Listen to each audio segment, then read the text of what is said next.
Hey, come here for a second. I need to talk to you. Okay, so listen. I'm on my way to the airport. I'm going to pick up some tank mates for you, but this is the last time I do it. So I'm warning you right now. You have to get along. Got it? Good. I'm on my way.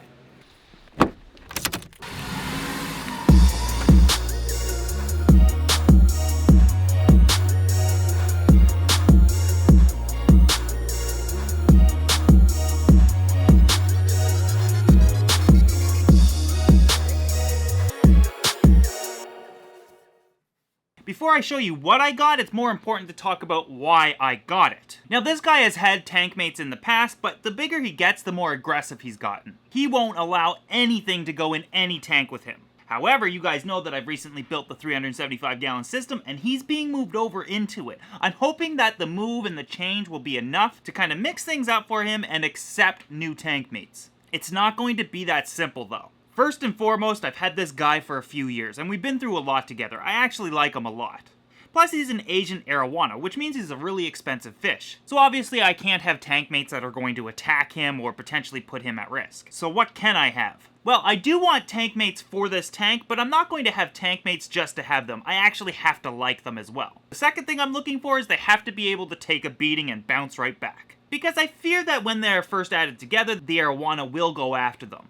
And while I don't think he's going to continuously pummel them, I think that the first few days will be his most aggressive time. So I need a fish that can take the abuse but then go right back to normal. I also need a fish that's an aggressive eater and will eat almost anything. This is the most important. They're going to be going into a tank with a big fish that's a big eater. They need to be equally aggressive when it comes to feeding, if not more aggressive. I'm even more so looking for an omnivore, hoping that they'll eat almost anything that I offer. Now, because the arowana might potentially be aggressive for the first few days, I need a fish that will school to help diffuse that aggression so that it's not easy to single one out. I also need a fish that actually gets pretty big. Anything that it can fit in his mouth, he's gonna eat. Now, because I need something big and he's already 22 inches, I need to be able to buy them big. I also want something that's active and actually adds to the tank. Looking for a fish that would hopefully swim throughout the entire column of the tank. So now you can see why he's always had no tank mates. At a smaller size, he had discus and stingrays in with him, but the bigger he grew, the less tolerant he became. And it's truly narrowed it down to what I can keep with him. With all of that said, I did find something. So what did I get? Red hook silver dollars.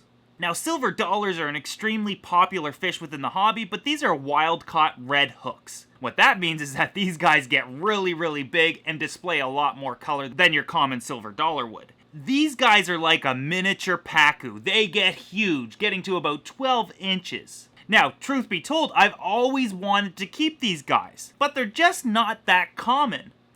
Plus, they're pretty expensive, especially since these guys are wild caught. I guess you could say I lucked out. The reason being is this. All of them are between 4 and 8 inches long, which is great. The arowana can't eat fish that big. They also school together, meaning that the arowana is not going to be able to single out a single one. They're also extremely aggressive eaters, and can bounce back immediately after something happens and just go right back to normal. They're also almost like garbage disposal. I can feed these guys almost anything and they will eat it. Now, I've only had these guys for about 15 days now, and they're occupying the 375-gallon tank as it is. I added them to this tank because they came in a lot bigger than I thought they were going to be, and I just didn't have a quarantine tank big enough to hold them for the time being. However, since the 375 is already cycled and bare, I can use that as their quarantine. Now, when it comes to quarantining new fish, there's a couple of things that I look for. External symptoms and internal. Now, these guys are wild caught, so they were beat up a bit. They've gone through a lot in their journey from the wild into my aquarium. However, their fins are growing back beautifully, and I attribute that to clean water. Also, since it's been about 2 weeks, I've noticed no external parasites or any issues with their appearance. And it's definitely been long enough for anything to pop up. However, when it comes to wild fish, the number one thing that they have an issue with is having internal parasites. But like I said, these guys are extremely aggressive eaters, so I'm able to medicate their food directly and treat them beforehand. Since I already know what to look for, treating them and speeding them through the quarantine process is a lot faster. Probably within another week or two, I will move the arowana to their tank. That will be the most exciting time for this tank, as we'll get to see what unfolds and how he reacts to them. I of course will film moving him and adding him to the tank, and I hope that you guys join me for when that happens. In the meantime, I've been entirely excited to get new fish into this tank. I fell in love with these guys immediately. Hopefully it will work out in the long run. This is really the last chance for the Arowana to have tank mates, and I think this is the only option I potentially could have gone with given the availability that I had. With that said, I'm not done with the tank. The tank is bare right now, but it needs a few things. It's going to get something on the bottom and something else within the tank. I also want to add in more tank mates, but I'm going to add some bottom dwellers. So bear with me because this tank is far from done. With all of these new tank builds on the go, I have to admit that one of the most exciting parts is getting new fish. It's been so long that I got new fish that I almost forgot how exciting that really was. Anyways, I know that you guys have been dying to see what's been added to this tank, and I hope you enjoy them as much as I am. In the near future, I'll have more in-depth videos on this fish, as well as adding the Arowana to the tank and seeing how everything plays out.